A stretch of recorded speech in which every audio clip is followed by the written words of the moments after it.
his highness had got them up betwixt them, they shouted, they so shouted that the ground rent again, saying, The sword of Emmanuel, and the shield of Captain Credence. Now when Diabolus saw that he and his forces were so hard beset by the prince and his princely army, what does he, and the lords of the pit that were with him, but make their escape, and forsake their army, and leave them to fall by the hand of Emmanuel and of his noble Captain Credence? So they fell all down slain before them, before the prince, and before his royal army. There was not left so much as one doubter alive. They lay spread upon the ground dead men, as one would spread dung upon the land. When the battle was over, all things came into order in the camp.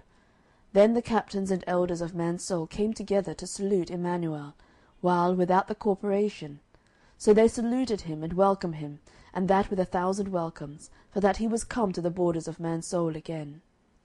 So he smiled upon them and said, Peace be to you. Then they addressed themselves to go to the town. They went then to go up to Mansoul, they, the prince, with all the new forces that now he had brought with him to the war. Also all the gates of the town that were set open for his reception, so glad were they of his blessed return. And this was the manner and order of this going of his into Mansoul. First, as I said, all the gates of the town were set open, yea, the gates of the castle also. The elders too of the town of Mansoul placed themselves at the gates of the town to salute him at his entrance thither. And so they did, for as he drew near and approached towards the gates, they said, Lift up your heads, O ye gates, and be ye lift up, ye everlasting doors, and the King of glory shall come in. And they answered again, Who is the King of glory? And they made return to themselves, The Lord strong and mighty, the Lord mighty in battle. Lift up your heads, O ye gates, even lift them up, ye everlasting doors, etc. Secondly, it was ordered also by those of Mansoul that all the way from the town gates to those of the castle, his blessed majesty should be entertained with the song, by them that had the best skill in music in all the town of Mansoul. Then did the elders and the rest of the men of Mansoul answer one another as Emmanuel entered the town, till he came at the castle gates, with songs and sound of trumpets, saying, They have seen thy goings, O God, even the goings of my God, my King, in the sanctuary. So the singers went before, the players on instruments followed after, and among them were the damsels playing on timbrels. Thirdly, then the captains, for I would speak a word of them, they in their order waited on the prince as he entered into the gates of Mansoul. Captain Credence went before, and Captain Goodhope with him. Captain Charity came behind with other of his companions, and Captain Patience followed after all. And the rest of the captains, some on the right hand and some on the left, accompanied Emmanuel into Mansoul. And all the while the colours were displayed, the trumpets sounded, and continual shoutings were among the soldiers. The prince himself rode into the town in his armour, which was all of beaten gold, and in his chariot, the pillars of it were of silver, the bottom thereof of gold, the covering of it was of purple, the midst thereof being paved with love for the daughters of the town of Mansoul. Fourthly, when the prince was come to the entrance of Mansoul, he found all the streets strewed with lilies and flowers, curiously decked with boughs and branches from the green trees that stood round about the town. Every door also was filled with persons who had adorned every one of their forepart against their house with something of variety and singular excellency, to entertain him withal as he passed in the streets.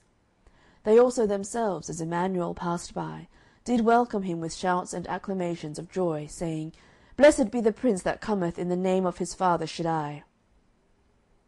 Fifthly, at the castle gates the elders of Mansoul, namely the Lord Mayor, the Lord Will-be-will, the subordinate preacher, Mr. Knowledge, and Mr. Mind, with other of the gentry of the place, saluted Emmanuel again. They bowed before him, they kissed the dust of his feet, they thanked, they blessed, and praised his highness for not taking advantage against them for their sins, but rather had pity upon them in their misery, and returned to them with mercies, and to build up their Mansoul for ever. Thus was he had up straightway to the castle, for that was the royal palace, and the place where his honour was to dwell, the which was ready prepared for his highness by the presence of the Lord Secretary, and the work of Captain Credence. So he entered in. Sixthly, then the people and commonalty of the town of Mansoul came to him into the castle to mourn and to weep and to lament for their wickedness, by which they had forced him out of the town. So they, when they were come, bowed themselves to the ground 7 times. They also wept, they wept aloud, and asked forgiveness of the prince, and prayed that he would again, as of old, confirm his love to Mansoul. To the which the great prince replied, Weep not, but go your way. Eat the fat and drink the sweet, and send portions to them for whom naught is prepared. For the joy of your lord is your strength.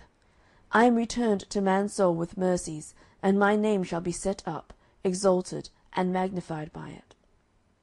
He also took these inhabitants, and kissed them, and laid them in his bosom. Moreover he gave to the elders of Mansoul and to each town officer a chain of gold and a signet. He also sent to their wives earrings and jewels and bracelets and other things. He also bestowed upon the true-born children of Mansoul many precious things. When Emmanuel the prince had done all these things for the famous town of Mansoul, then he said unto them, first, Wash your garments, then put on your ornaments, and then come to me into the castle of Mansoul. So they went to the fountain that was set open for Judah and Jerusalem to wash in, and there they washed, and there they made their garments white, and came again to the prince into the castle, and thus they stood before him. And now there was music and dancing throughout the whole town of Mansoul, and that because their prince had again granted to them his presence, and the light of his countenance. The bells also did ring, and the sun shone comfortably upon them for a great while together. The town of Mansoul did also now more thoroughly seek the destruction and ruin of all remaining Babylonians that abode in the walls, and the dens that they had in the town of Mansoul. For there was of them that had to this day escaped with life and limb from the hand of their suppressors in the famous town of Mansoul.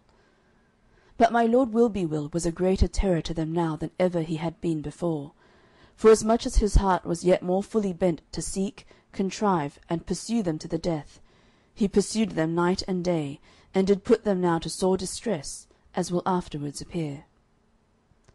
After things were thus far put into order in the famous town of Mansoul, care was taken, and order given by the blessed Prince Emmanuel, that the townsmen should, without further delay, appoint some to go forth into the plain to bury the dead that were there, the dead that fell by the sword of Emmanuel, and by the shield of the captain Credence, lest the fumes and ill savours that would arise from them might infect the air, and so annoy the famous town of Mansoul. This also was a reason of this order, namely, that as much as in Mansoul lay, they might cut off the name and being and remembrance of those enemies from the thought of the famous town of Mansoul and its inhabitants. End of chapter 16.